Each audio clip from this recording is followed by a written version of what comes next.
Hello, hello, hello, hello from the land of the rising sun.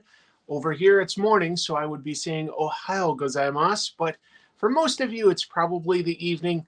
Doesn't really matter. Welcome to my live show. This is Pros and Cons, the weekly spinner rack, although I won't really be pulling anything off the spinner rack because kind of hard to find American comics over here, to be honest.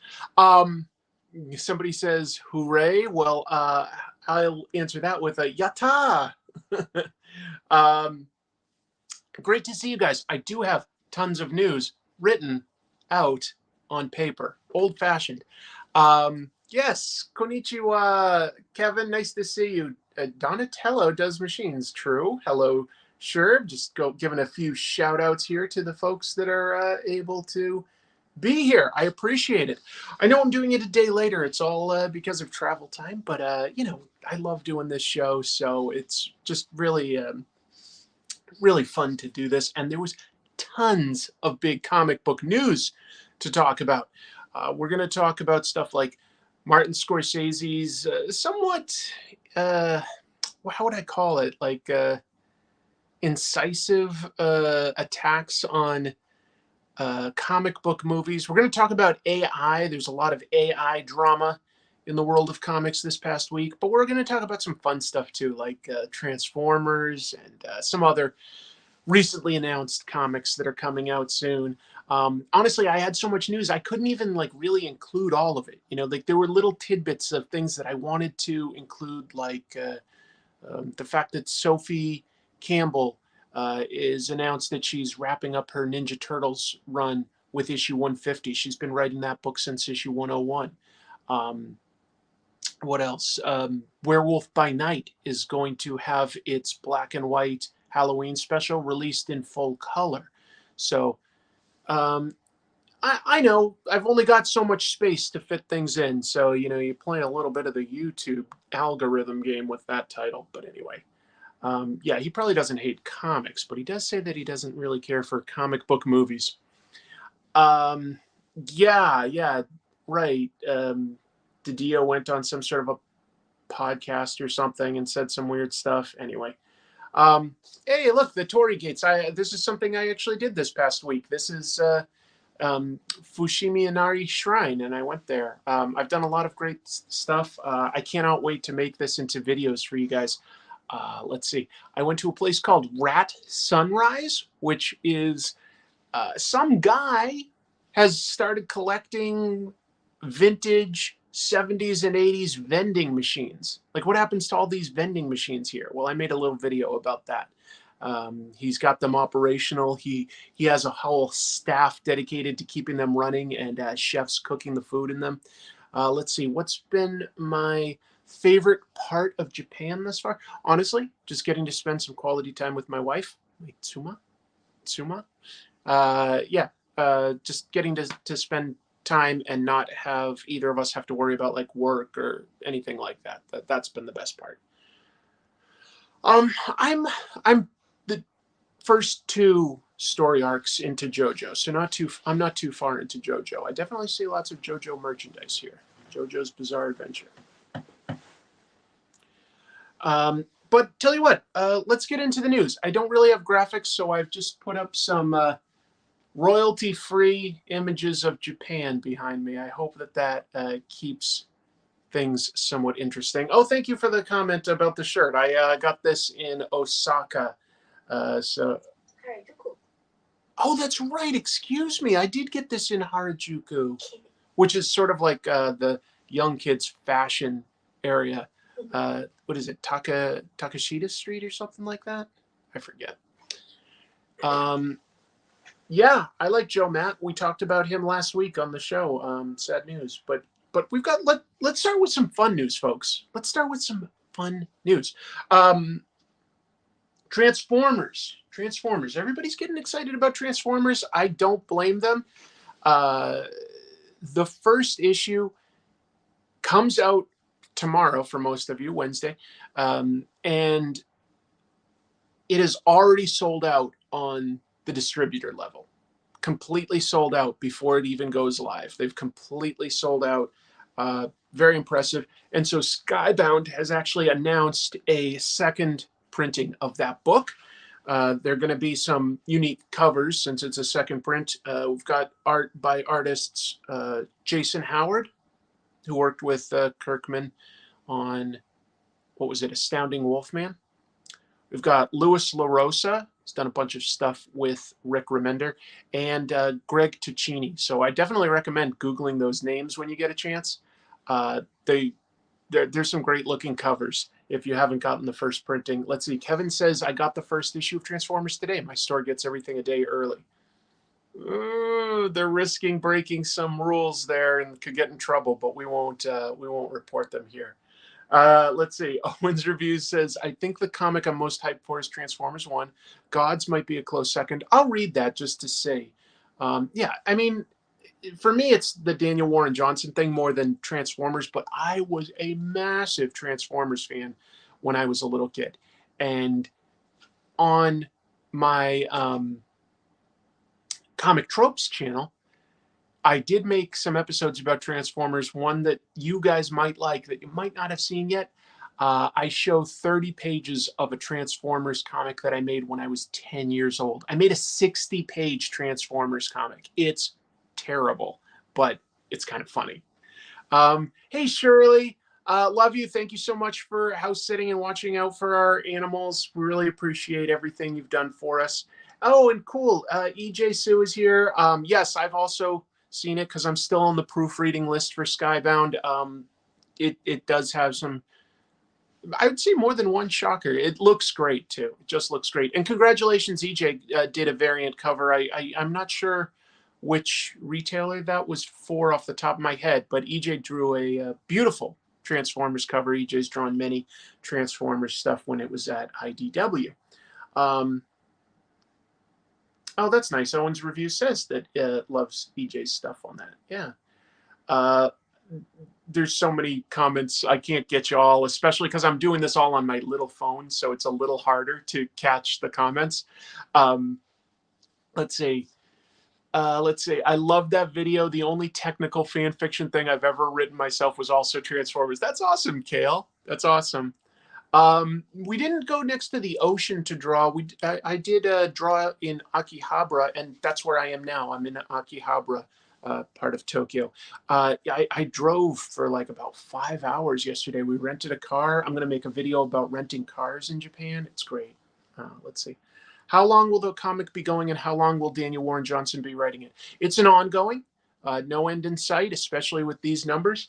Daniel Warren Johnson is going to be writing and drawing at least the first 6 issues. He said that he's staying on as writer after that. We'll see if, like it sells well enough that maybe it entices him to stay longer as artist. But I think he's a very good writer as well as an artist. So that's pretty exciting, in my opinion. Let's see.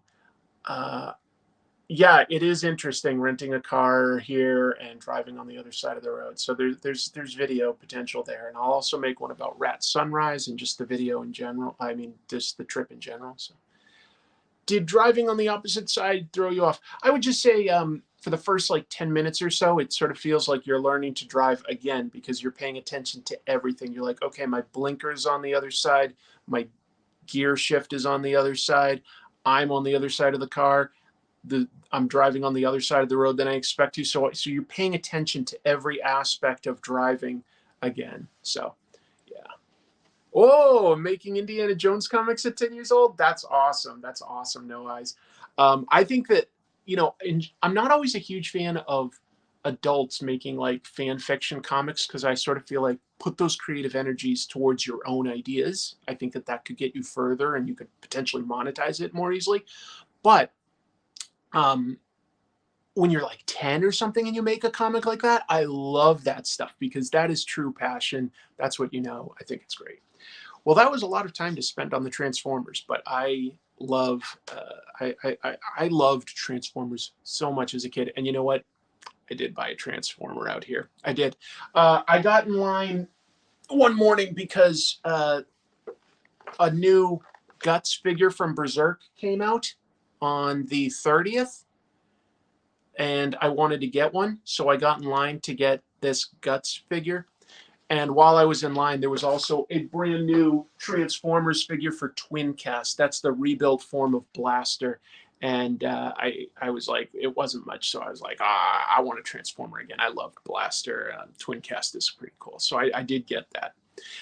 Let's see. Moving on. Here's a great piece of news for those of you who like to beautify and pretty themselves up. DC Cosmetics. DC Comics Cosmetics. Is that what you've been waiting for? I'm sure a few people have. Let's see. There's a UK-based makeup company known as Revolution Beauty. Have to admit, I didn't know them before this. But Revolution Beauty just launched a DC Comics collection. Specifically, they have a Gotham makeup line based on colors from Harley Quinn and Poison Ivy, and we're talking like everything from like eyeshadow, lipstick. What else is there for makeup? I don't know. There's just tons and tons and tons of stuff. You know what? I didn't see the Colonel Sanders statue here, but I will keep that in mind. Too Faced Beauty Cream, exactly. You know what's interesting here, as long as I'm talking about like cosmetics, is they have so many skin creams that are like designed to lighten your skin color. Like they're always having these ads and like showing that it like, you know, makes you look paler. I find that interesting. Like, why do they want to be not as dark? Like back in the US, everybody wants a tan. Over here, they want to be paler. But anyway, I'm working on my dead man makeup, Clayface face clay. See, look, Revolution Beauty. There's like all these ideas that you can keep going with. But yeah, so if you look that up, basically you've got like, you know, the colors from either like Poison Ivy, a palette, all the way to Harley Quinn. So sort of like dark colors, dark sort of cold colors, you know, greens and purples, out to more like the sort of pinks and blues and stuff like that. Killer Croc's skin remover. Oh yeah, love that Joker. Let's see. They want to be a transparent eventually. Maybe.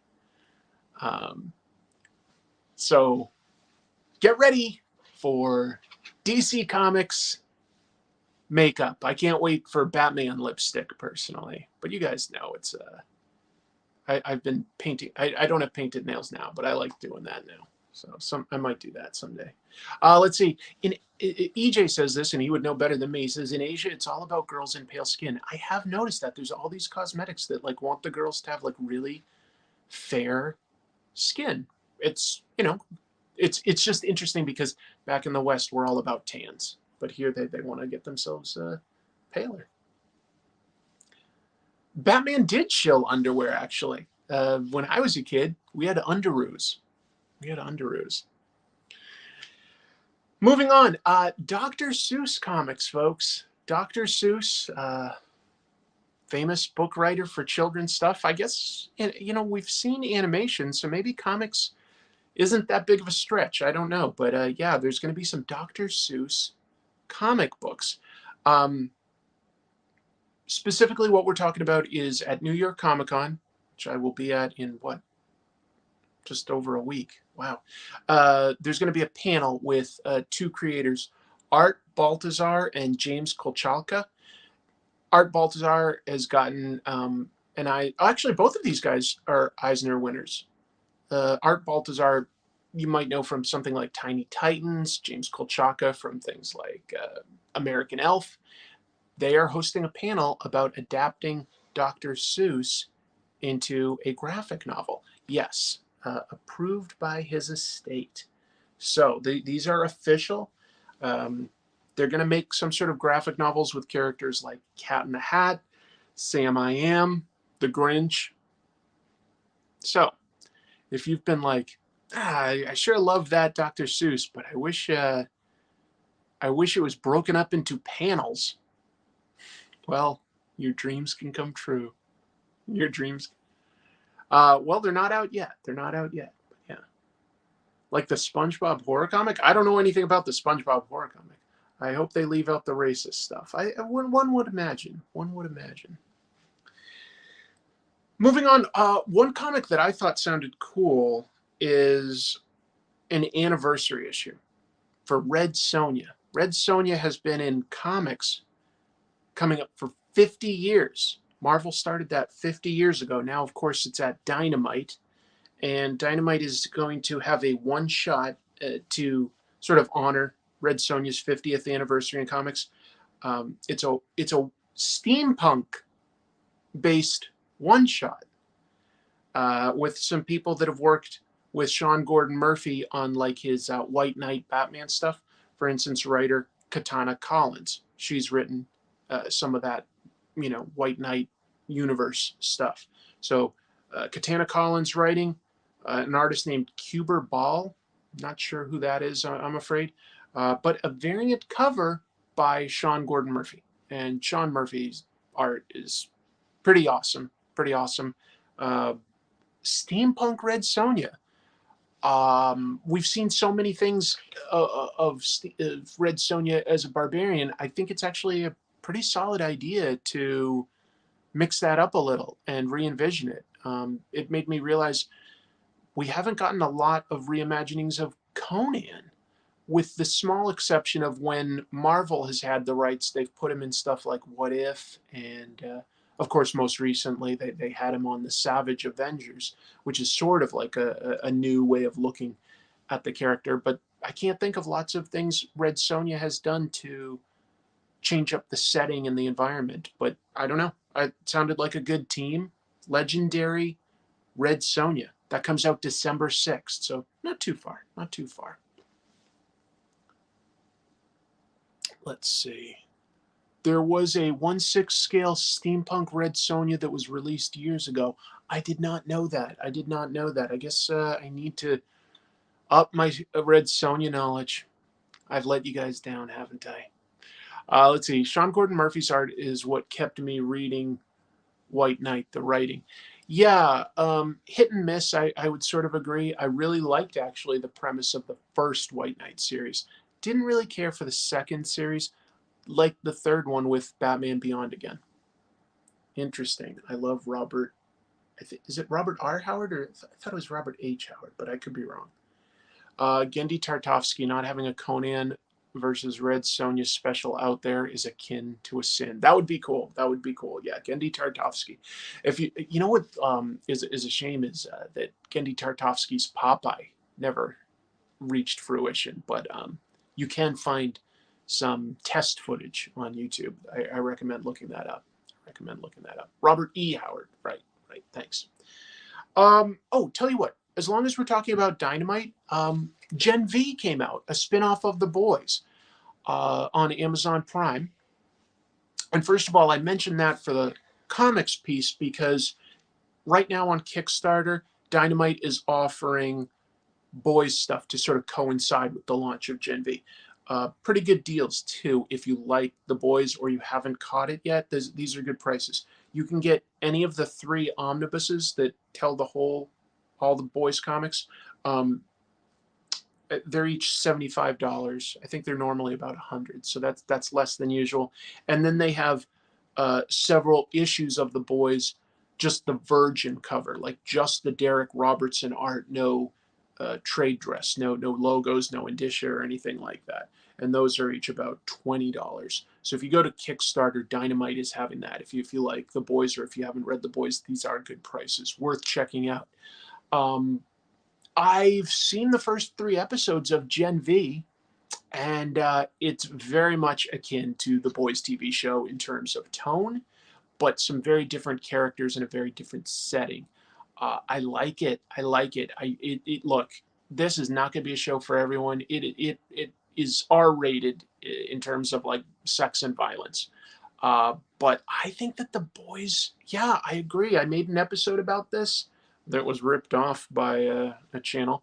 But yeah, I made a video about how I think that the TV show is actually a better take on the idea than the original comics. And that's not to like bash Garth Ennis and Derek Robertson. They created something interesting. It's pretty funny. I just think that the TV show, even though it's really over the top with its sex and violence, actually says something pretty meaningful about, capitalism and stuff. I like it. And I think that Gen V is a really interesting take on sort of, something like the teen team that you see in like Teen Titans, early X-Men, Ninja Turtles. These are all examples of the teen team. I've made an episode about that as well. It's a trope in comics.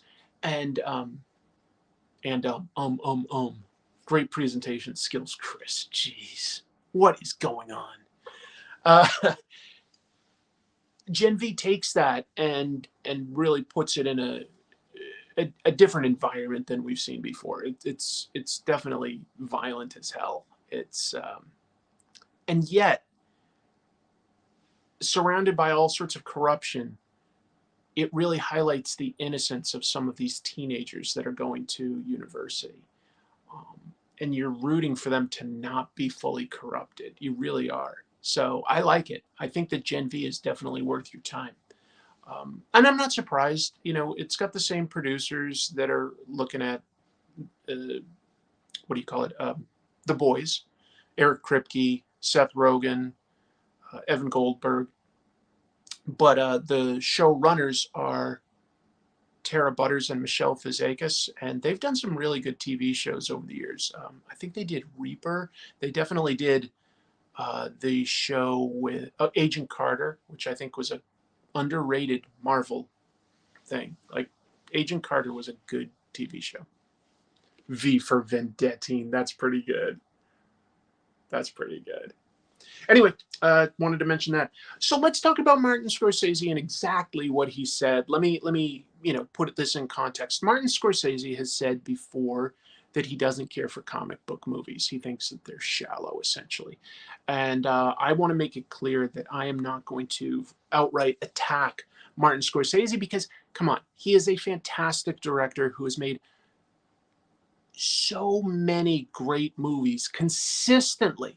Like from the 70s to today, I don't think he's lost his step. Maybe not every movie he's made is your cup of tea, but Taxi Driver, The Aviator, Raging Bull, Goodfellas, Casino, The Departed, just so many great movies. So many great movies. I really, really like him.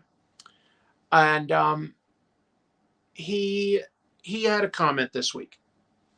He's got a new movie coming out. What? The Killing the Flower Moon? I forget the exact title. It's got De Niro and DiCaprio in it.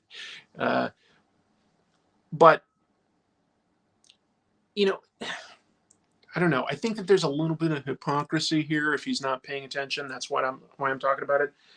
Here's a quote that he gave in GQ. He was promoting his movie, but he was talking about his career and stuff, and he said that he doesn't like comic book movies. Here's his quote, okay? I wrote it down. The danger there, no, I'm not going to do an impression. The danger there is that it is what it's doing to our culture. Because there are going to be generations now that think movies are only those. That's what movies are.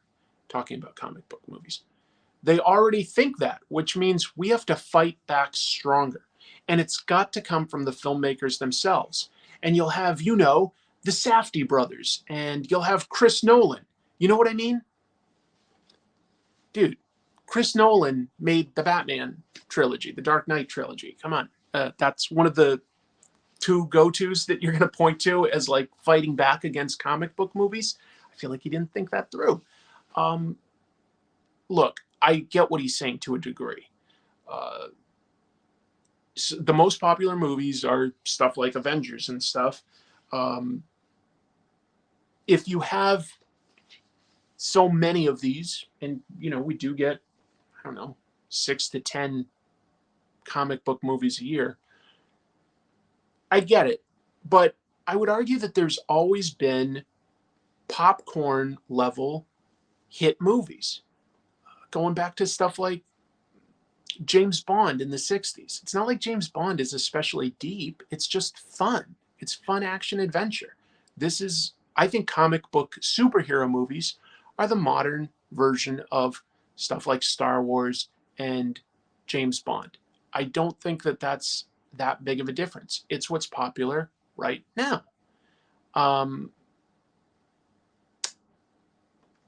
Okay, Crichton thinks that Scorsese's films are formulaic. I think that that's interesting. I think he's made enough different types of movies that that's not quite what I would say. I think he's made so many movies that yes, some have commonalities, but I think he's made a lot of things.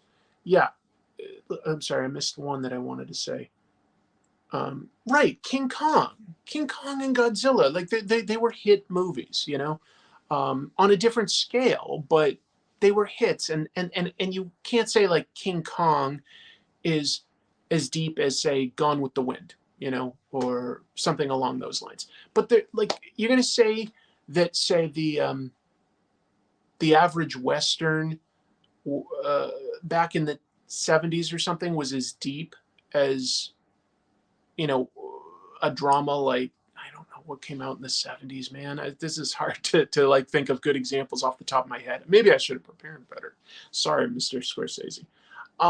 I admire Martin Scorsese.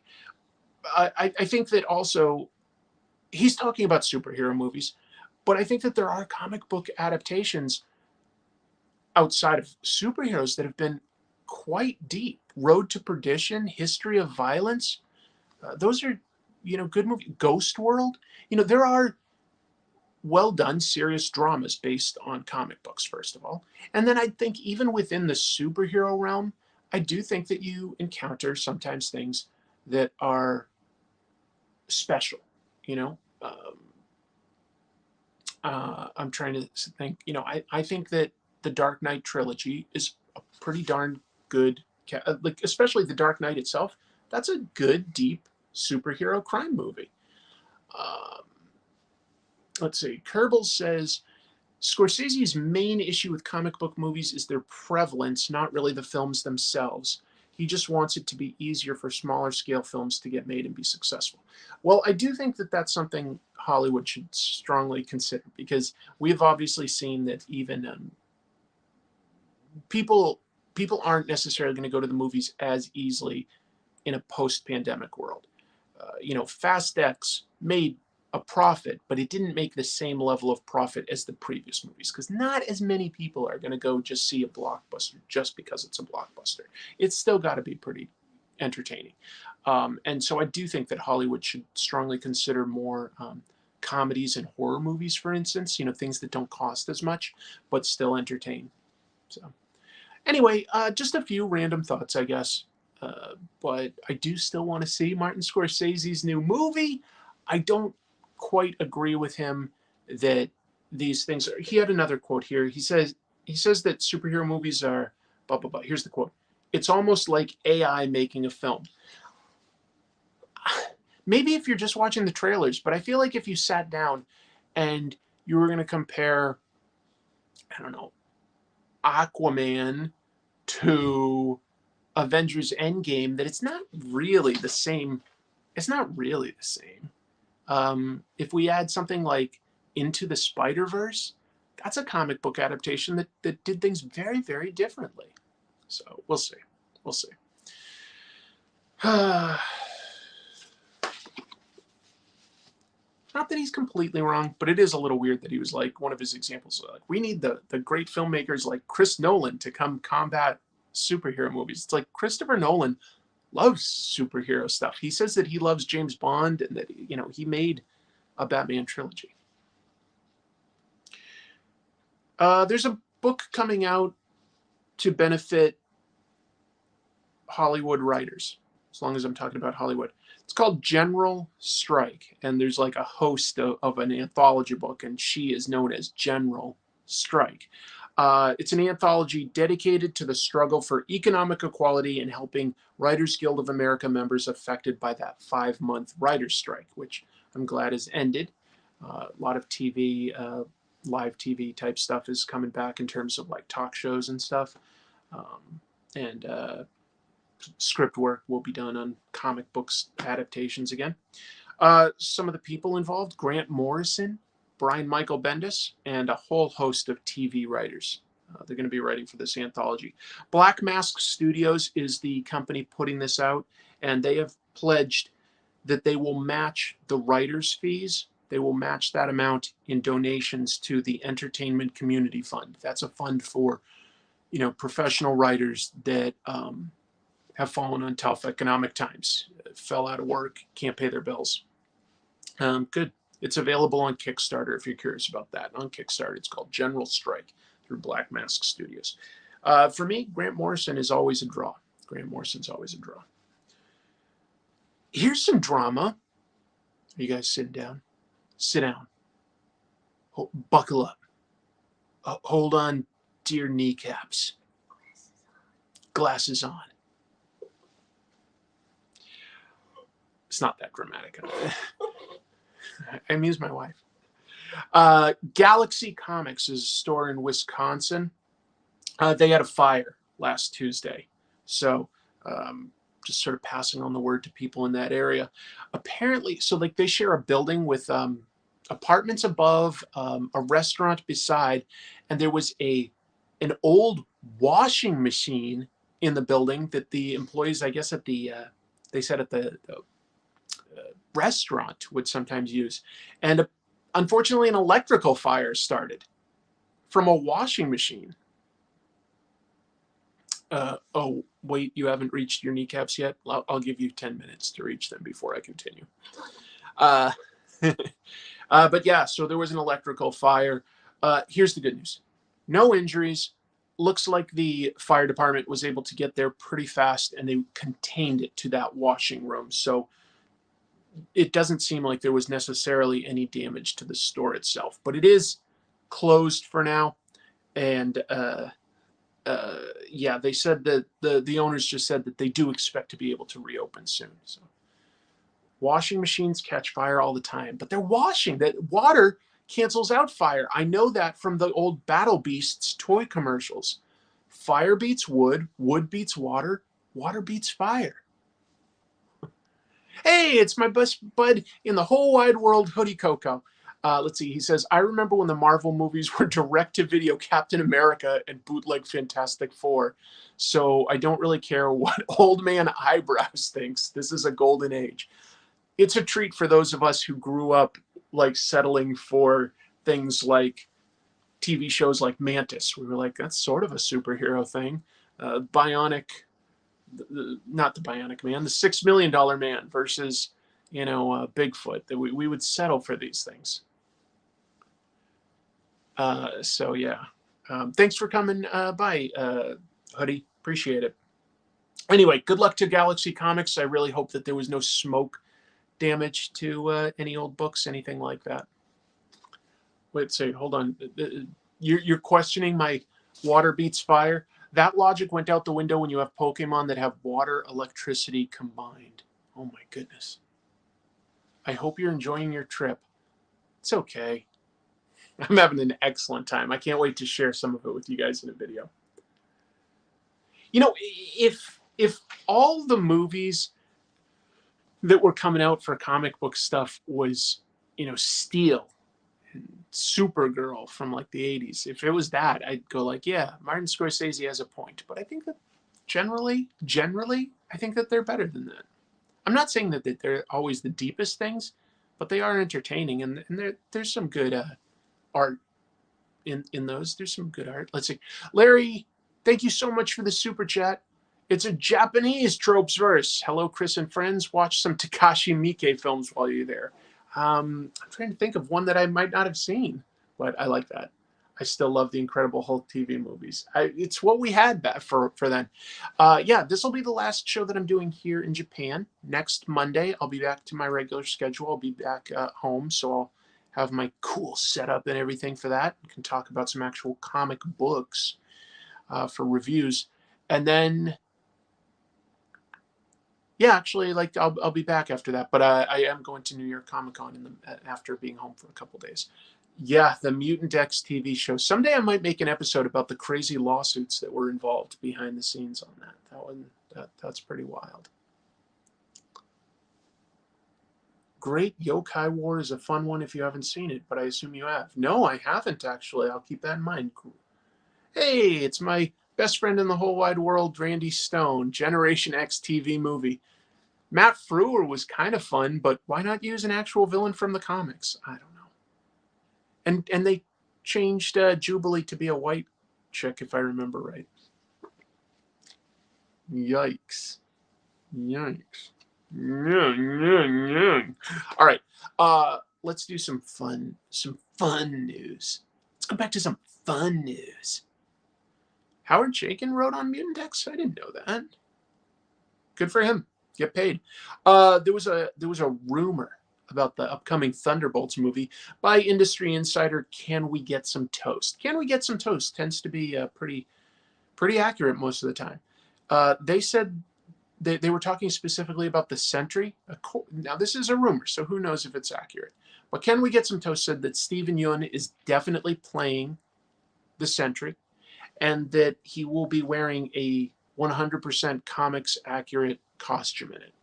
That big yellow getup with the cape and everything.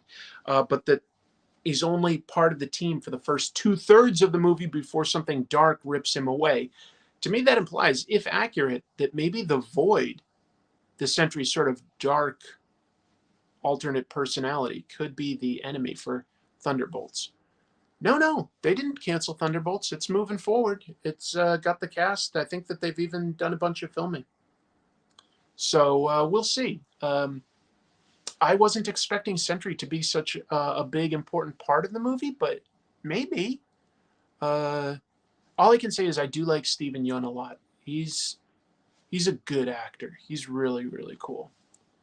Do they have bagels in Japan? Huh. Now that you say that, I haven't really seen them. Not that there's a huge Jewish population here in Japan to have like introduced bagels. They've got donuts and they've got like bread and stuff like that. I haven't seen a bagel. I'm sure maybe you could find one somewhere, but I haven't seen one. And we've been in grocery stores, convenience stores. Cream cheese here either. Oh yeah, my wife just said that she hasn't seen cream cheese here. So interesting to see how Yeun balances being both Sentry and Invincible. Well, I think that he's playing them very different. Since Invincible is a voice role, he's playing a young kid. He's playing a very youthful, inexperienced character. And the Sentry, if you have read the comics, has some incredibly powerful, right? Superman level powerful, and yet has some serious mental issues. I believe that there's a version, maybe it's the main version, where the main guy, Bob Reynolds, is like a meth addict. So he's, got some really weird stuff going on. He'd have to bulk up a lot for that, I'd imagine. I would think that he's the kind of actor that would be willing to commit to that.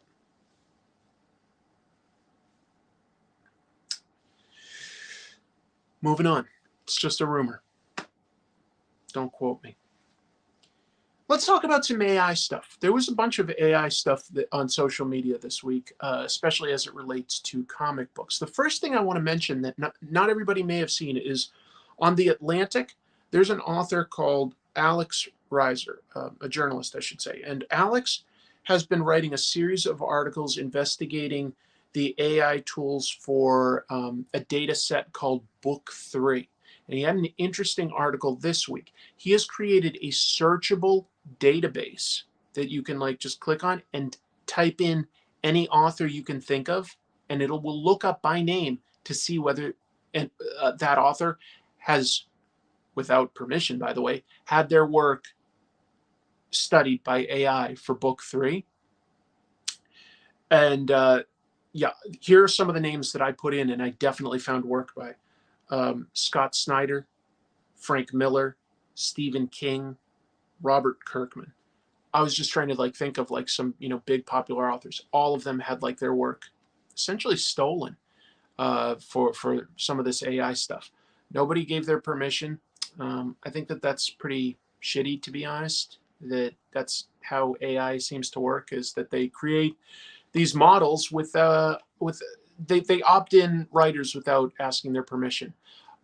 It does tend to be people that have had their work published much more recently in a digital format, because that's, I think, a lot easier to input into the model.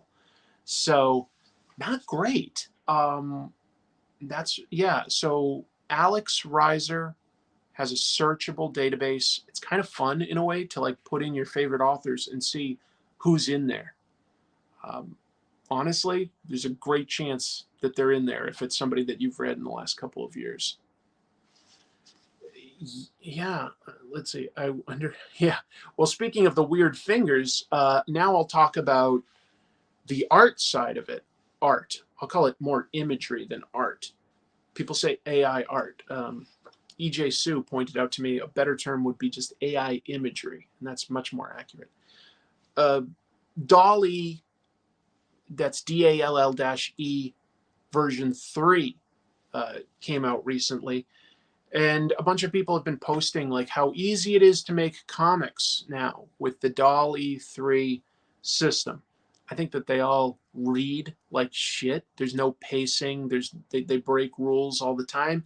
They don't get the fingers right. They do weird things. Like I saw one with like a kid coming across a dinosaur, and at first it looks good, and then you look at it closely, and it's got one leg and then the tail is its next leg, or its leg is the tail. It doesn't make sense when you look at it closely.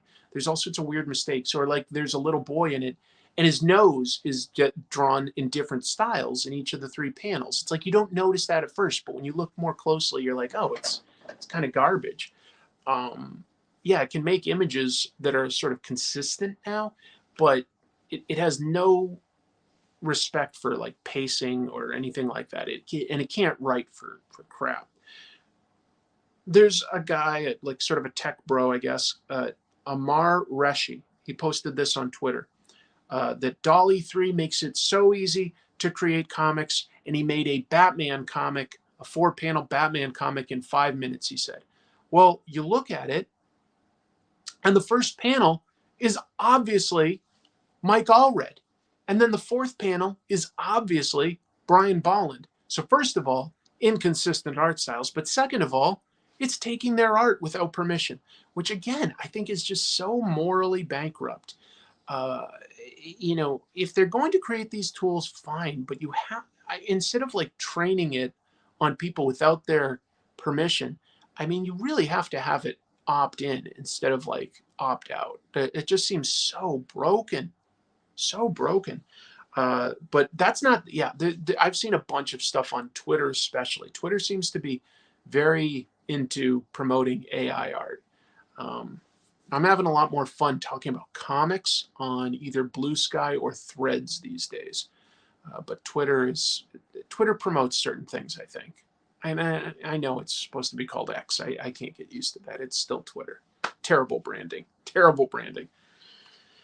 So yeah, a bunch of drama of like both writers and artists having their comic book work stolen for this stuff.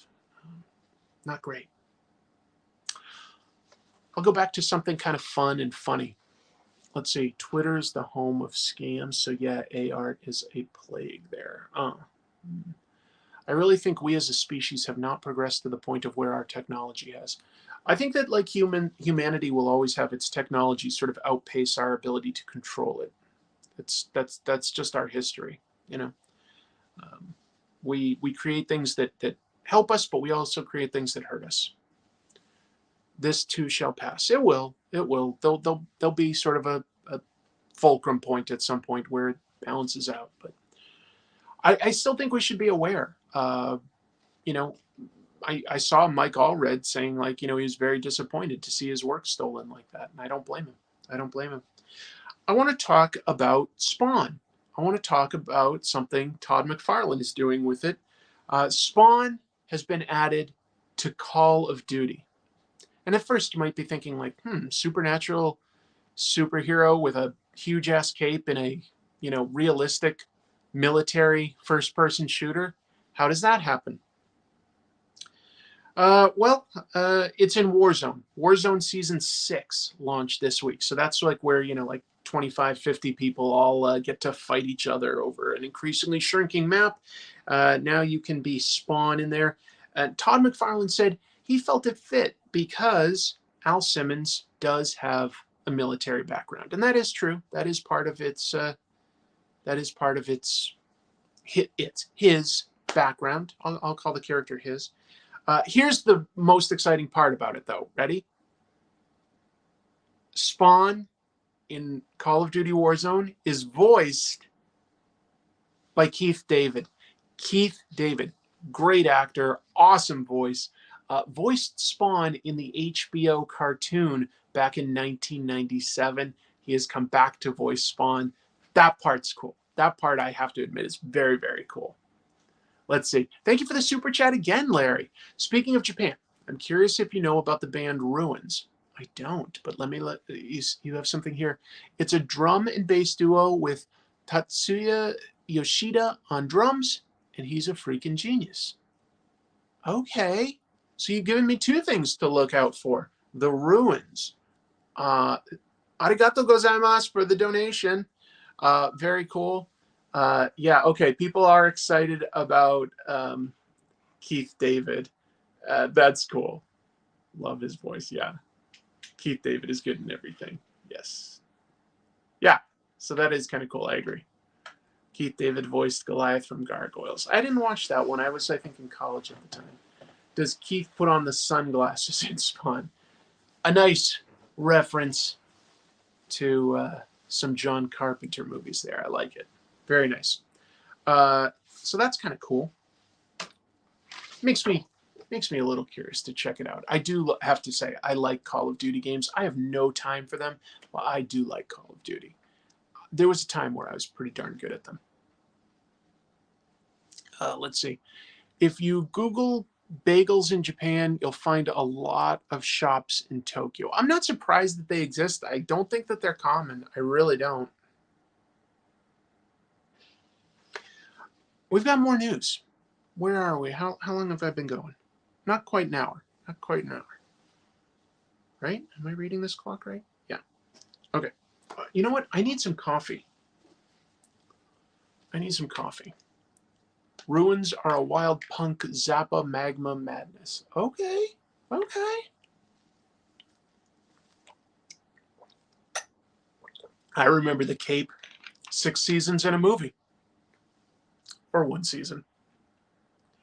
He sure was. I like Keith David. Keith David's great. Hey, another super chat. A little bit of Genkin for me to use in gachapon machines today. Let's see, John, thank you so much. We need a 15-minute fight scene between Spawn and literally anyone. I'm fine with that, yes. Have I thought about doing an episode, a comic tropes episode on CrossGen? Absolutely. I probably will at some point. Yeah, I probably will. All written by the drummer. Right on. Right on. Let's talk about some Marvel news. Marvel makes comic books. You guys know that. I think you know that. I'm not breaking anything here. Coffee's pretty good here in Japan. Kohi. Kohi subarashi desu. Kohi ga subarashi desu. That's what I'd say. Kohi ga subarashi desu. I am having Craft Boss, but my favorite is Georgia.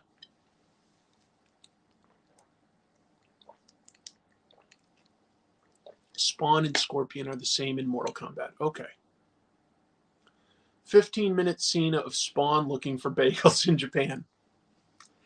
We've hit the peak of the episode. It's all downhill from that. None of your business has beaten me for the best joke. Spawn versus bagels. Okay, Marvel news. Right, that's what I was going to talk about. Marvel is celebrating their giant-size books. Marvel used to do things before they had annuals, which they don't really do annuals too much anymore, but they used to have two things. They'd have king-size books and they'd have giant-size books.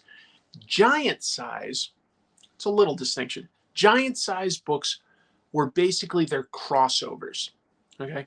And this was before there was ever any event stuff. In fact, you know, the event stuff really only started in the mid-'80s with stuff like Secret Wars and Contest of Champions. Marvel is going to celebrate the 50th anniversary of their giant-sized books in 2024.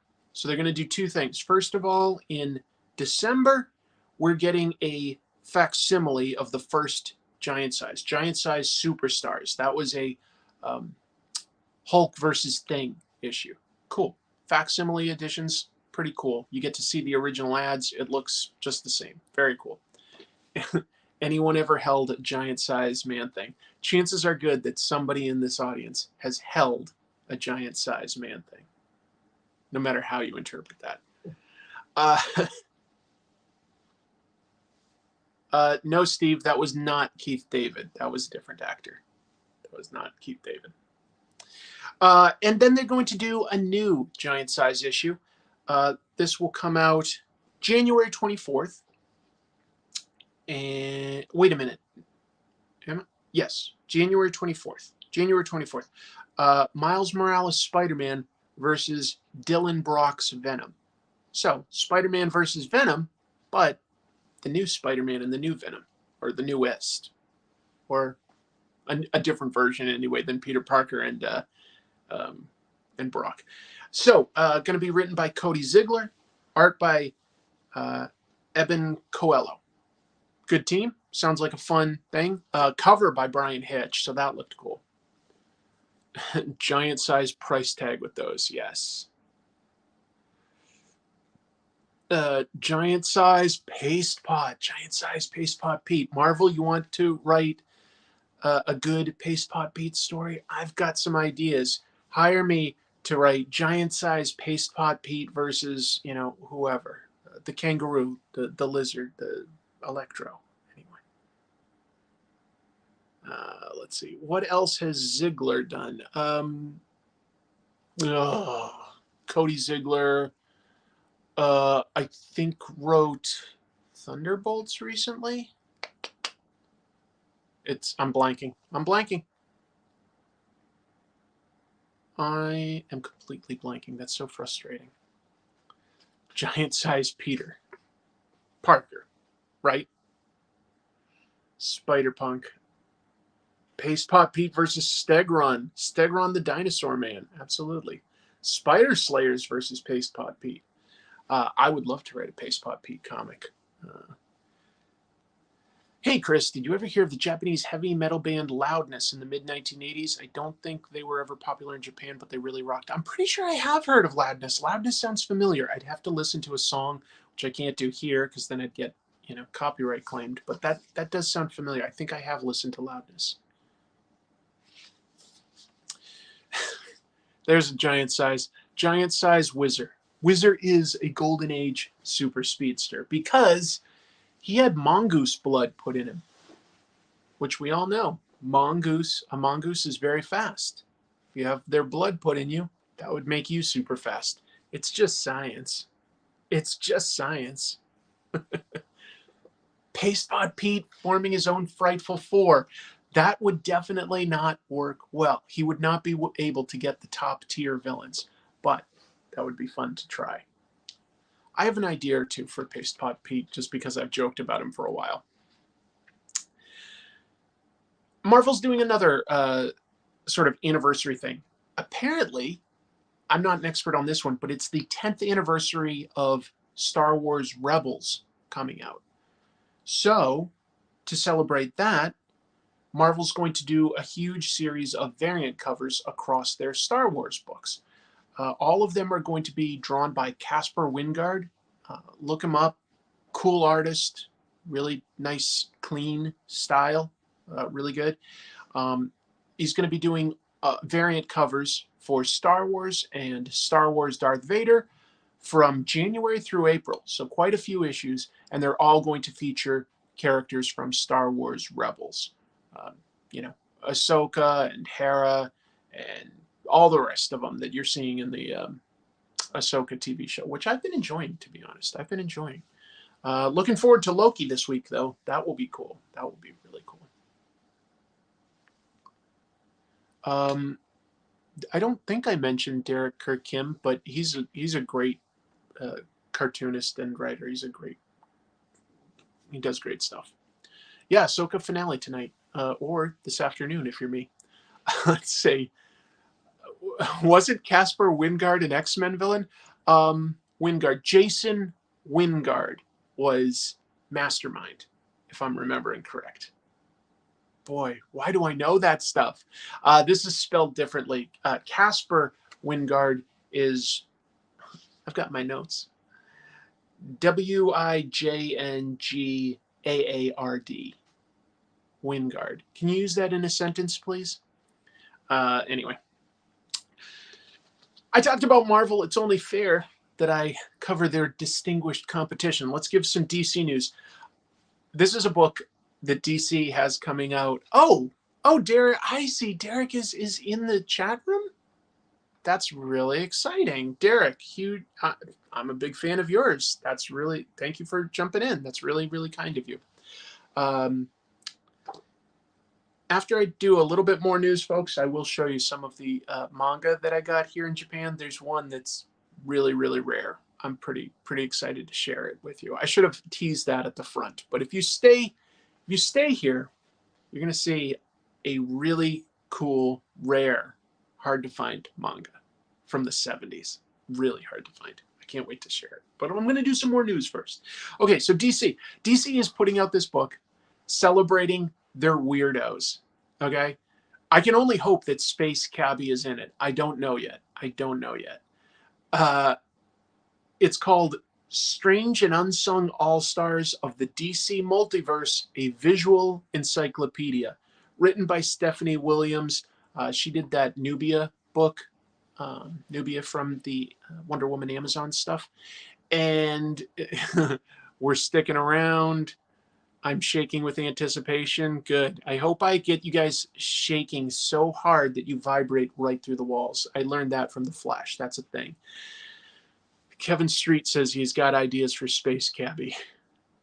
Oh, everybody likes Derek Kirk-Kim. That's great. This is a positive environment, I would say. It would be a crime without Space Cabbie. Here are some of the characters that are going to be in the book, okay? Ma Hunkel, Matter Eater Lad, Colonel Computron. I bet not too many of you remember him. The Mod Gorilla Boss, sort of a weird Batman villain. Welcome back. I'm just talking about comic book news of the week. It's going to be 240 pages, comes out November 7th, and it's going to have a foreword written by James Gunn. Hey, Sean is here. Sean has a Kickstarter going right now. You guys know I'm terrible at names. Sean, feel free to mention your Kickstarter. I mentioned it in the news last week. It looks interesting. Yeah, it looks kind of badass, to be honest. All right, now everybody's just talking with each other and being nice to each other. Being too nice. Maybe Snowflame, the supervillain powered by cocaine. Literally. Yeah. Oh, Marvin Nation, love having you here. Yes, thank you. Evermind is what he's talking about, or is what I was trying to mention. Evermind. Evermind is on Kickstarter. It looks pretty interesting. Written by a real martial arts badass. Sean's doing the art. Wait, what? Oh, the Beard Hunter, right. The Beard Hunter. That was from Hitman, right? Snowflame versus Paste Pot Pete. Well, if Marvel and DC ever want to get together. Anyway, yeah, so that's Strange and Unsung All-Stars of the DC Multiverse, a Visual Encyclopedia, November 7th, 240 pages. DC has lots of weirdos, folks. Lots of weirdos, especially if you include the Silver Age stuff. Silver Age got really sci-fi and weird. I think that sounds like fun. I think that sounds great. Yeah. I hope that they have Space Cabbie in there. I hope that they have some of the other stuff that we've mentioned. We'll see. Ambush Bug. Yeah. He should be in there too. Yeah. Don't forget about the Hemo Goblin. I think I will try to forget about the AIDS-powered vampire. That one hasn't aged as well. A new Dick Tracy comic book is coming out. Arm Fall Off Boy. I bet you anything Arm Fall Off Boy is in there, Derek. I bet you anything. Yeah, maybe Blue Devil could be in there, ChemDoc. Anyway, yeah, Mad Mad Cave Studios. I feel like I've been hearing Mad Cave Studios get mentioned a lot more in the last few months. But anyway, Mad Cave Studios is launching a Dick Tracy comic book. My understanding is it's going to be set like, in the modern day, more of a gritty crime take on things. Written by right? Wait. Okay, yeah, it's written by two guys, Alex Segura and Michael Morecci. Alex is a former Archie exec, but he's also written stuff like Secret Identity and an Aranya Spider-Man 2099 book. Michael Morecci, pretty famous these days for writing Barbaric. He's also done some stuff for Stranger Things. So those guys have some sort of rights through Tribune Entertainment, who does the comic strip, and they're writing. Geraldo Borges, if I'm pronouncing his name right, is drawing it. He's currently drawing No One, and I've been talking up. I think No One is a really fantastic crime comic that has that added hook of the true crime podcast with some just an incredible cast. Really, really well produced. Mad Cave is also putting out Gatchaman comics. I don't really know Gatchaman. I mean, I could identify him visually, but I don't know them. I don't know Gatchaman too well. But good for Mad Cave. Coming out swinging these days. I like Dick Tracy. I made an episode about Dick Tracy. I think if you only sort of have an idea of Dick Tracy from, say, the Warren Beatty movie, or just like a cursory glance of the comic strip, you might not realize that Dick Tracy is surprisingly violent. At least the original Chester Gould comics. I made an episode on comic tropes about it. It is surprisingly violent. He would introduce all these weirdo bad guys, and almost always, like more than 90% of the time, kill them off by the end of that arc. Like they were all killed off. Like Dick Tracy did not arrest many people. He plugged them. So yeah. Let's see. Mad Cave is releasing King Arthur and the Knights of Justice. I don't know that one. Dick Tracy is awesome. I agree. Prune Face. Chester Gould hated crime. I really recommend watching my episode. Yeah. Isn't that a surprise? I recommend watching my show, Comic Tropes. I recommend checking it out. Yeah. Dick Tracy arrested people all the way to the morgue. Pretty much. It's a different era, I guess. Well, maybe not. Let's see. This one cracked me up. This piece of news cracked me up. Oh my God. It's about a really rich, privileged guy spending way too much on comics and then regretting it. That's how I'm going to set the table. We're going to set the scene. Because I'm talking about Marston Hefner. Who's Marston Hefner? Even people that know Marston Hefner don't really know who he is. He's the son of Hugh Hefner, the guy that created Playboy. So Marston Hefner, and he's married to some, beautiful lady and everything. He angered his wife, apparently, by spending $100,000 of the money that he makes on OnlyFans. I don't know if I would imagine that's not him on OnlyFans, that maybe he has models working for him, but I don't know. I'm not an expert here. But he spent $100,000 of his OnlyFans money on 2 Pokemon cards and 1 comic book. Yeah, Hugh Hefner's son, the late Hugh Hefner. Marston apparently pissed his wife off.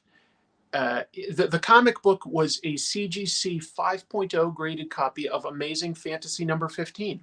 That sounds like a great comic to get. He got that for $50,000, and then the Pokemon cards made up the other $50,000.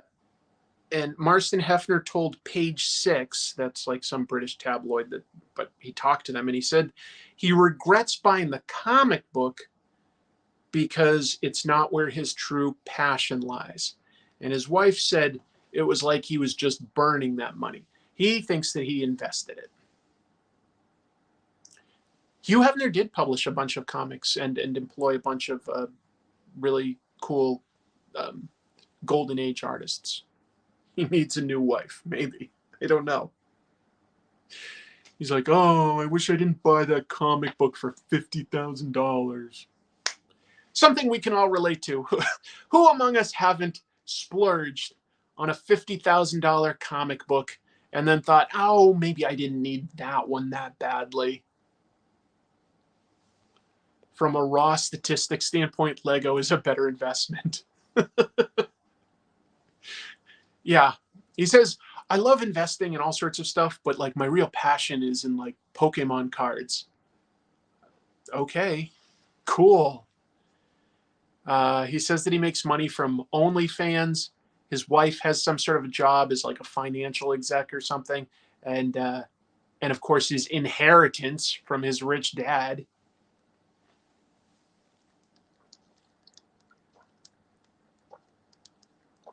Hmm. Well, this is interesting. Jack Cole, Plastic Man, if you don't know.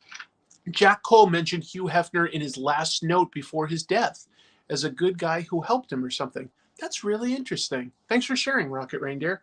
I'll have to read up on that. Marston is actually on OnlyFans as himself. He's not bad looking.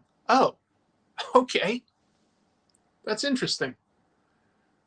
I think I've done a decent job with my setup. I was going to show you guys the window here, like be against the window. I was having trouble with the lighting. And it's not the most exciting view of Akihabara, but there is a train, like literally right outside. You can't hear it, but you can see the subway, Chikatetsu. And I thought that would have been interesting, seeing the subway go by and some of the lit up signs, but I just couldn't get the lighting right. So just doing this. Yeah, Marston Hefner, a self-made man who got only hundreds of millions in leg up thanks to rich parents. Natural lighting is nice. It is. It is. That's an interesting question. I tend to doubt it, but I guess it's possible. Hugh Hefner started out as a cartoonist. Maybe we should do an episode about Hugh Hefner and his contributions to comics. That could be interesting, right? Of course, the last time I did something about somebody that worked in like pornography, of course I couldn't monetize it, but still, I thought it was an interesting episode. You think that's the only news I've got? No.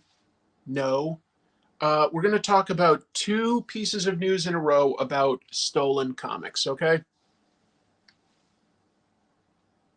Thank you. Yeah, I think it's probably, and I can't think of like any videos I've seen before about Hugh Hefner in comic books. So, I'm always trying to find something when I can to do an episode that hasn't been covered a million times. Sometimes I'll talk about artists and comics that other people have talked about because I feel like I've got an opinion on it. But yeah. Let's see. More news. Yes, more news. Surprisingly enough, right? How much do I have? I've got one more page of news to get you through. But I think that these are interesting. I do think that this will be fun for us to riff on and talk with each other. So a comics and, technically, just to be clear, a comics and book collection said to be worth millions was stolen in Portland, Oregon. So what happened is there was a gentleman named James Strand, and he passed away at age 88. He was a book and a comic book collector. Didn't really have a direct next of kin. He had a niece. That was his next of kin. She got notified. She was out of state at the time. By the time she got to his residence, his house, it had been broken into 8 times. I guess they must have had like some sort of security camera or something, and it showed that like it had been broken into and ransacked 8 times. His books and comics pretty much all stolen. How do we know about this, or what's missing, and how much? Because this was a big part of his life, collecting books and comics. The people that sold to him the most frequently were aware of his passing and stuff, and reached out to authorities. Specifically, there was a local bookstore there, a local bookseller, and he reached out to the FBI. It's like, hey, there are going to be some books and comic books worth a lot of money on the market. They are all stolen. I helped locate and sell this guy some. So the FBI is conducting an investigation to try to find this stuff, track down the culprits.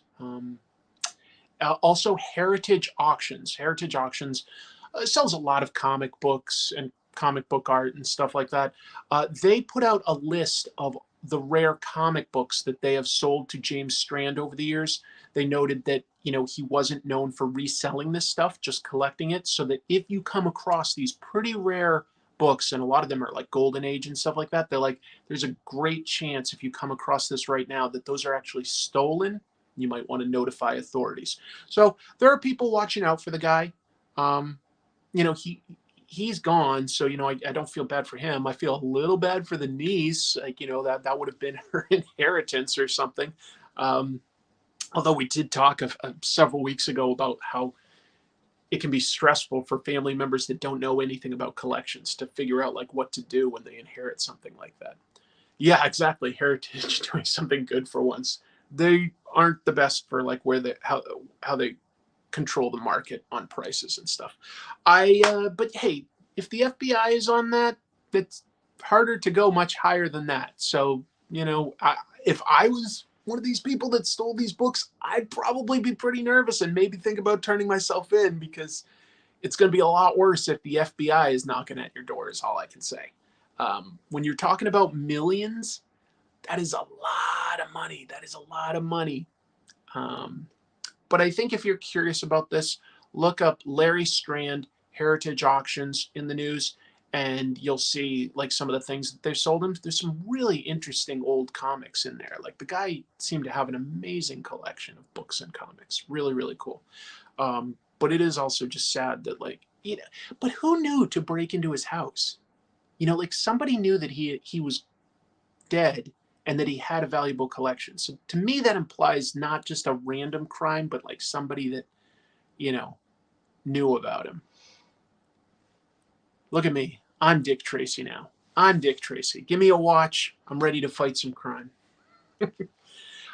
Here's another stolen comics piece of news. And also up here in the Pacific Northwest. I say here, I'm in Japan, but that's where I live, is the Seattle area. This past Saturday morning, 5:55 a.m. to be specific, a comic book store in West Seattle called Tales to Astonish was broken into, like physically, like smashed into. The security footage shows two thieves just like ransacking the place. The owners said that like among some of the stuff stolen were 4 books signed by Stan Lee and a lot of issue 1s. And it's apparently the second time this store has been broken into in the last 6 weeks. So I feel bad. Tales to Astonish. Tales is spelled Tails. And I mention this stuff not to like bring people down about like, oh, people lost their comics, but let's just spread some awareness. Not that we necessarily are going to come across these stolen comics, but you never know. You spread the word and maybe some of this stuff can be cut back on. It's sad to think, but I think if I ran a comic book store, yes, I'd have security cams. At this point, maybe I'd have to invest in some, you know, better, you know, bars on windows or locks. I hate to think about stuff like that, but you might. It's stuff that just seems to be happening more. I think that like there's a certain awareness that you could break in, for instance, and it's kind of obvious what the valuable stuff is, especially when it's slabbed. And then you can just break it out of the slab and sell it for, you know, like pennies on the dollar, and you're still making a profit. I'm not trying to give advice. I'm just saying that how easy it would be. Anyway, moving on. Let's talk about some distribution news. I've got 2 pieces of news on distribution.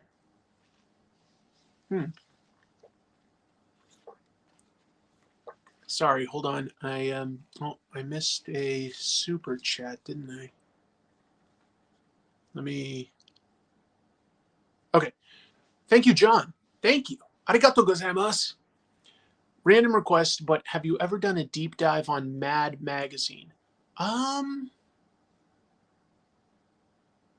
No. No, I haven't. I've talked about certain artists that worked on Mad, and I've talked a little bit about EC Comics here and there. But I haven't, I don't, I've done a lot of episodes. I don't think I have talked about Mad Magazine. Yeah, Davis, Jaffe, Drucker, Torres, or the Legacy of Kurtzman, Gaines, Feldstein.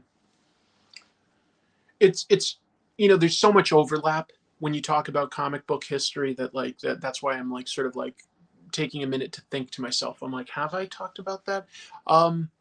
No, I don't believe I have.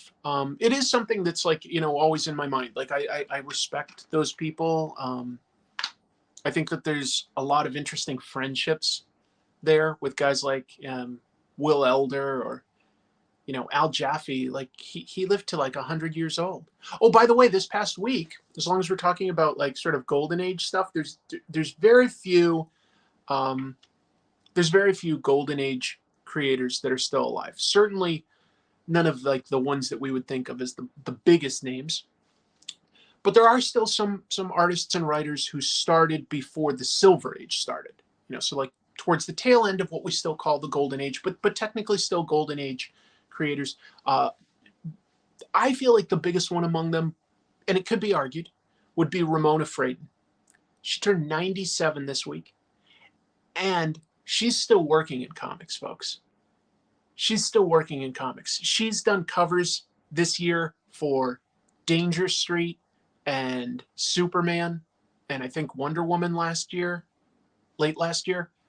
97, still drawing, still looks great, hasn't like lost her style or anything like that. Yes, Larry Lieber is another one that's still alive. Stan Lee's younger brother. He technically is, he's still alive and with us and everything. But 97 and she's still working. Isn't that amazing? Probably going to be best remembered for her long run drawing Aquaman, but also co-created Metamorpho and some other characters. So I think she's got a great, clean, fun style.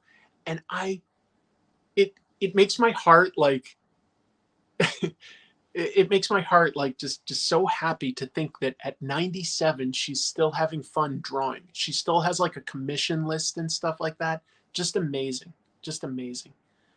Yes, Sal Buscema is still alive. He started working before the Golden Age sort of ended, so it still does commissions. I didn't know that. I didn't know that Sal was still doing commissions. That's really nice to hear, actually. That's really, really nice to hear. So, but no, she didn't die. She turned 97. She turned 97. That's all. She had her birthday this past week. That's all I was mentioning. And so yeah, it's nice to think that like we've still got a handful of these amazing people alive and still drawing. All right, I said I was going to talk about some distribution news. First of all, Image Comics closed a weird little loophole they had in distribution. It was pretty big news when they switched about 6 months or so ago to Lunar Distribution as their exclusive distributors of comics as compared to Diamond. I used to use Diamond. Yes. So inspirational. Sergio is up there.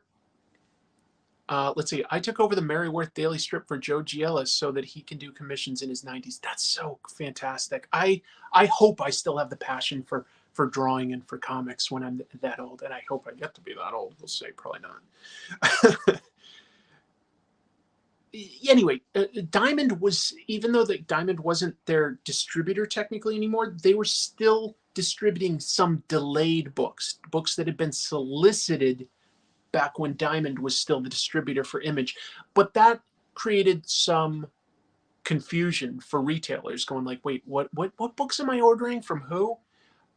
So it became most confusing for sort of September orders that like, or comics that were originally solicited for September that are like sort of coming out now.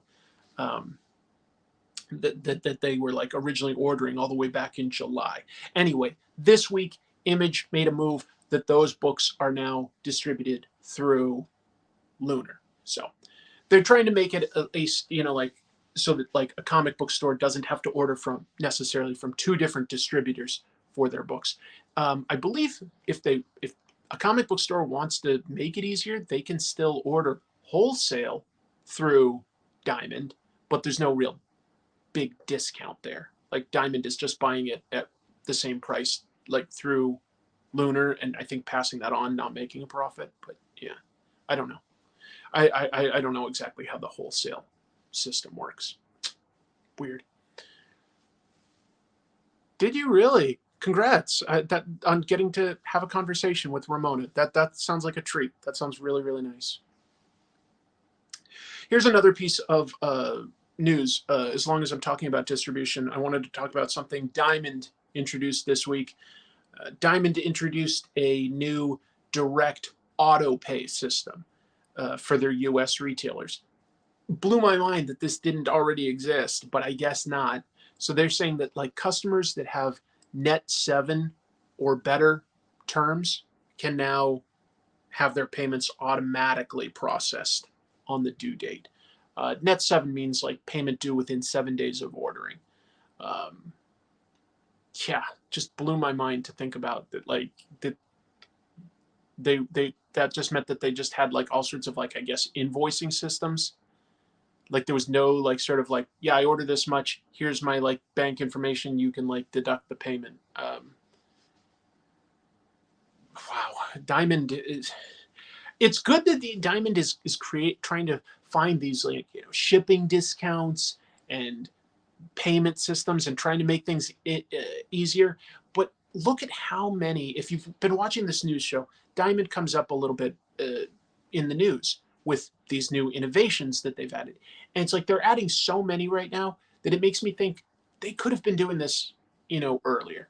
And they could have probably kept some of their business. They've lost a lot of publishers to other distribution now. And so they have to be more competitive. And being more competitive is good. Good for the comic book stores. So I'm okay with that. You know, maybe someday they get some retailers back. We will see. We will see. Diamond scrambling to do all the stuff they should have done before, I would think. And I'm not an expert on this. I just think like, you know, an auto pay system for a regular, like this is a weekly business. It just, who does Diamond have left? Who does Diamond have left? Maybe Dark Horse? They definitely have like all the merchandise. So they have the merchandise. They also distribute internationally for pretty much all of the publishers. They still do a bunch of the books. But I'm trying to think of like any big publisher they still have as an exclusive. I was going to say Archie, but I don't think they even have Archie. I really don't know. They still have Boom and Dynamite? Yeah, I think you're right. I think they do have Boom and Dynamite. Of course, Boom is also like, you know, making some big moves into online comics. Does Diamond have Marvel? If they do, that's a big one.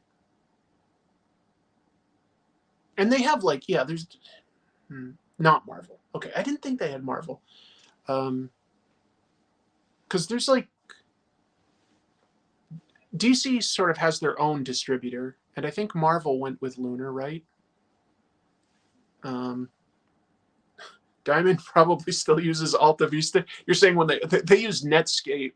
Was it Netscape? Was that the name of the browser? They're still on Windows 10. Diamond delivers all shipments by horse and carriage. Oh, right. Marvel is Penguin Random House. I can't believe that like left my mind. That was a pretty big deal. Yeah. DC is Lunar. Marvel is Penguin Random House. That's what it is. Windows 95.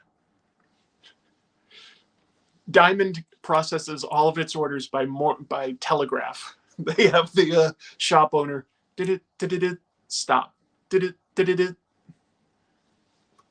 So yeah, Lunar and Penguin Random House are two of the bigger players now.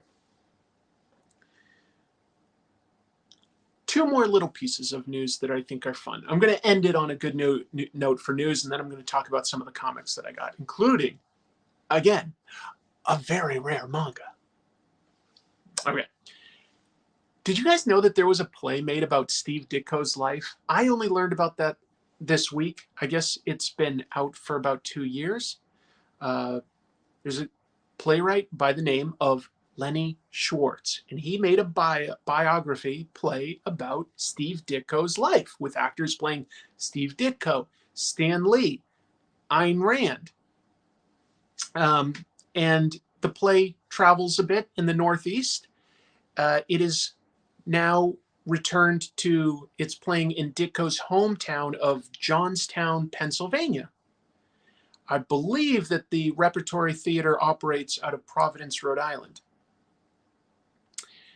Tickets are only $10 online or $15 at the door. So you might want to look up Lenny Schwartz, Ditko, if you're in the Northeast, and maybe, if you're in Pennsylvania or Rhode Island or something, you could see that. I don't believe it's a musical, just to be clear. I don't believe it's a musical. It's just a play. But I think that sounds awesome. I would love to see a play about comic book creators. I think that that's a good idea. I think that's a great idea, honestly. Yeah, more expensive at the door because you're getting it kind of last minute. Like if you're buying it online, it's typically less expensive because they can like budget for how many people are going. Turn on the objectivism. Yeah, I mean, Ayn Rand is a part of the play. You guys are on a roll tonight. There's a pretty solid Kirby one I listened to not long ago. Sure. Atlas Comics shrugged. That's good. That's good. Anyway, I wish I was able to see this. Maybe someday I will get to. I think that that's just awesome. A Steve Ditko play sounds great. I think Steve Ditko has a reputation as like a curmudgeon or something, or being difficult. But I do think it's over exaggerated because his family said that he was like, like a real sweetheart to his nieces and nephews. He did keep coming back to places like Marvel and DC. Like they were always happy to work with him. He would just sort of like pick and choose which projects he wanted. He just didn't want to do interviews for interviews' sake. I don't know. Dream casting for Steve Ditko. Sorry, I dropped something. You mean if it was like a movie or something? That's really hard to say. It's really hard to say. That's exactly right. Squirrel Girl co-creator. I think Squirrel Girl could be very popular if done right. I think people like, for instance, Miss Marvel. I think Squirrel Girl could have a very similar personality. Let's see. Ditko tore up his originals at the Valiant offices, 24th floor, and did not take elevators. Yeah, he's also famously been like, I think, used some of his originals as like just like note paper, and I think even kindling to start fires. People saw him like, just not treat the original art. He had some really strange views. I think that's my opinion, that his views were strange. Not to just sort of like blanket statement. But I made an episode about it. He was very hard into objectivism, and I think it made his life more difficult. But I admire that he had a code that he stuck to. I do. I admire that. And it didn't make him a bad person per se. It's just, if you take some of those objectivism philosophies to their natural conclusion, I feel it's a very selfish worldview. And I don't think society could operate if we didn't help one another here and there. I really don't. Last piece of news I've got, and then I'll show you some stuff that I picked up. Manga. I'm in Japan. Let's talk about some manga news. Tatsuya Endo is the artist and writer behind Spy Family, a manga I really, really enjoy. And he announced recently that it would not meet its October 2nd deadline. Apparently he turned in the manuscript late, so couldn't get approval from his editor and everything. He said that the next chapter won't come out until October 16th. And I know that sounds small, but it's a bit of a big deal to be late in manga when you're on a weekly grind, unless you announce ahead of time that you're taking a small bit of time off to like recuperate or something like that. So this is sort of a last minute thing. It's sort of frowned upon over here, although I don't think it should be. I think it's, you know, that they are workaholics on this stuff, and I think that they do that to the detriment of their health. That's my hot take. Is I love manga. I think that a lot of it has great quality and a lot of great sort of pure vision by its author, but I do think that they overwork themselves. Anyway, so I picked up a little bit of manga here, and I wanted to show you. First, I've never heard of this before, but this is a manga called Zange, which is a horror manga about a serial killer, and I just thought that looked cool. There's only 3 volumes, so I thought that like that would be something I could slowly read and make sense of. Let me find a good image that's indicative of like the style. And I believe that this manga artist actually lives in the United States, so pretty realistic. Pretty realistic. So that's one thing I picked up just because it looked interesting. I don't know anything about it, to be honest. I also was able to locate the full run of the Ryuichi Ikegami Spider-Man. So I got all the modern volumes of that run. I hear it's very depressing, very dark, but it's something I've always wanted to read. So I'm pretty excited to check that out. I'm keeping it bound up for now as this set because it's going to be easier for me to travel with. But I'm going to slowly read through this, understand it, and then maybe I could do some sort of an episode about either this or maybe Ikegami himself. Without knowing it, Ryoichi Ikegami was one of the first manga artists I was exposed to because Eclipse Comics adapted his book My the Psychic Girl, which I read a couple of issues for in the 80s. And I didn't really know too much about what manga was or anything. I just remember reading that. So yeah, I got that. I also got the first volume of Crying Freeman, just used. It was maybe a reader copy, but yeah. Let's see. I remember Ikegami was a big influence on my art when I was a kid. Interesting. Interesting. Thank you for sharing. That's so nice of you. I love My the Psychic Girl. I'm pretty sure that was the first manga I would have picked up. It's possible there was something else, but I can't think of it if that was the case. I had seen certain animes, literally going back to the late 70s and stuff. I remember there was stuff like Guy King on TV, and eventually stuff like Robotech and stuff. I don't remember it very well. I was so tiny, but I do remember that I watched it. But so yeah, I think this was an early manga artist, and he's got a very realistic but somber style. That's what I would say. I would say that when I look at Ikegami Sensei's work, very sort of moody, detailed but moody. That was the first wave of manga in the West. Yeah, there may have been some Lone Wolf and Cub brought over by then. I don't quite remember. It's hard to remember all the way back then. I'd have to like look at a book and sort of like, you know, like read some facts and compare those with my own take. So this is not exactly hard to find here in Japan. Not common at all in the US. Not hard, but not easy either. But they reprinted this, I think, in 2002. So it's still about 20 years old, this set, somewhere around there, 2002, 2004. But here's the one I was really excited to show you guys. It's been a white whale of mine that I wanted to find for a long time. This is from 1975. Ready?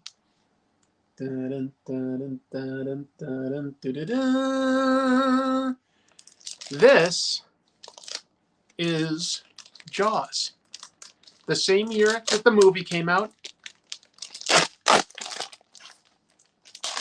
a publisher called Herald Books released this adaptation of the movie, very much aimed at adults. So this is violent, okay? And it is a reader copy. It's not in perfect shape. I'd probably call it better than a reader copy, to be honest.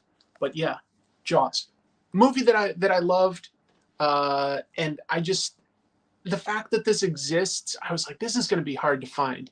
This is going to be my white whale. This is going to be something that I'm going to look for, and I was so excited to finally locate a copy. Huge thanks to one of my viewers who lives here in the Kansai region.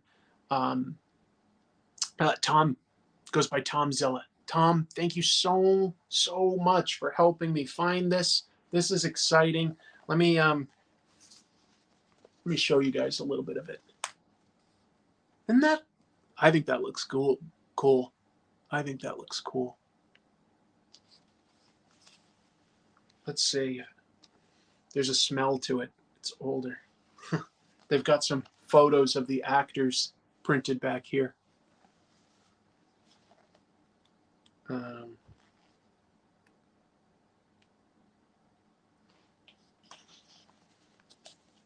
Yeah, it's an adaptation of the movie. I don't know what else to say.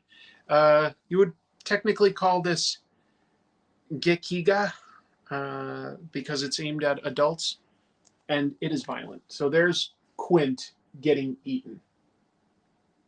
He's got an eyeball popping out. That is crazy. It's pretty violent. It's pretty violent.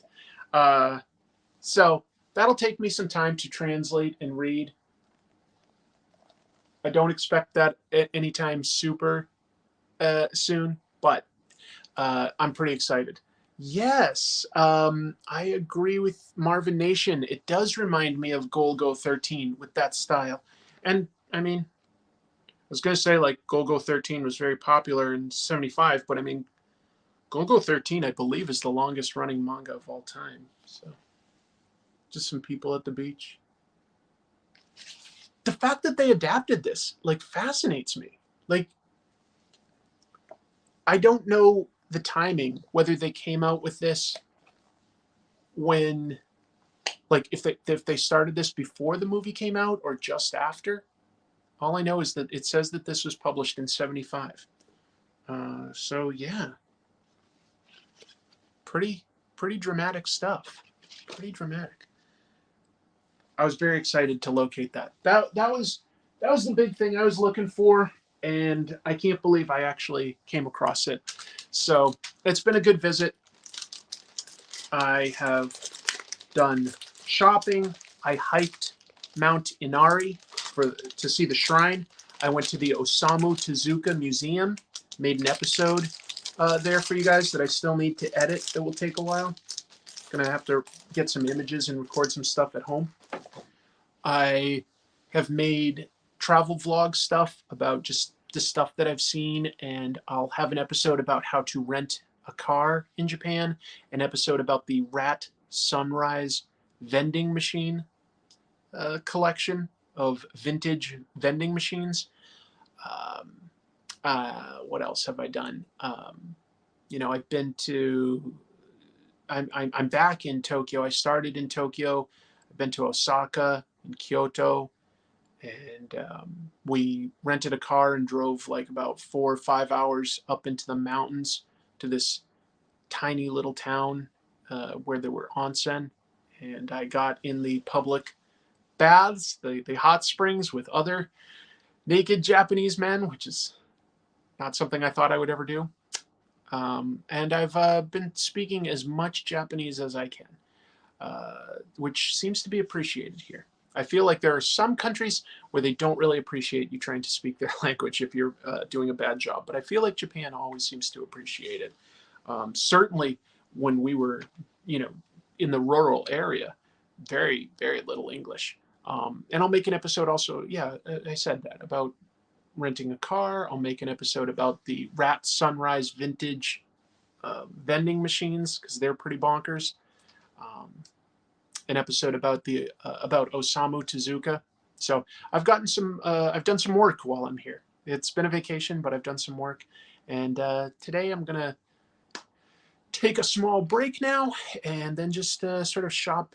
Akihabara is where I'm staying, and Akihabara is just otaku heaven. It's just got action figures and statues and vintage video games and manga and anime and gachapon. So gonna get some fun stuff.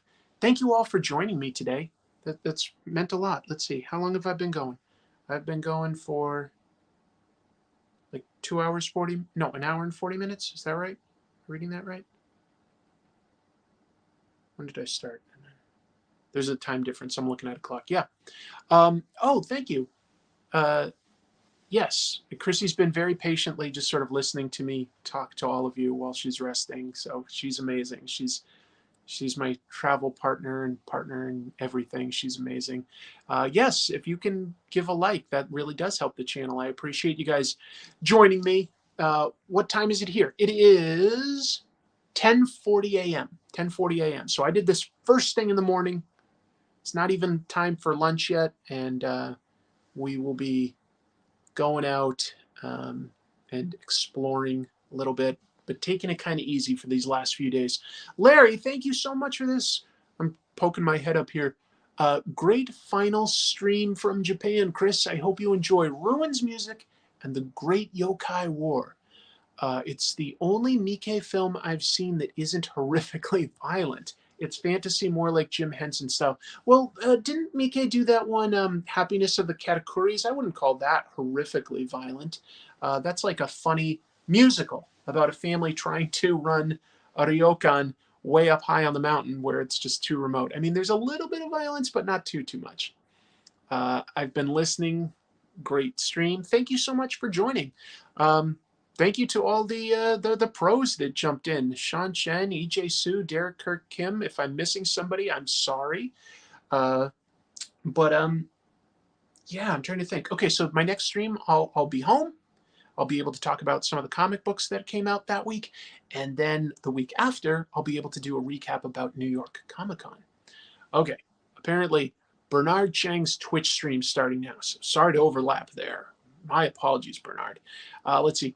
Will I ever travel to Hokkaido, Okinawa, or Kyushu? Sure, of course. Shikoku Island. There's so many places I'd love to. I would love to live here for like maybe 6 months and really explore as many prefectures as possible. We'll see. You know, I'd have to be rich to do that, but that would be fun. That would be fun. Safe travels back home. Thank you, Kevin. Thank you so much. And thank you for being here. It means a lot to me.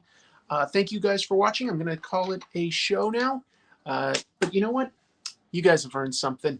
Yeah, I wasn't sure if I was going to give it to you, but boop, boop. You get the devil salute.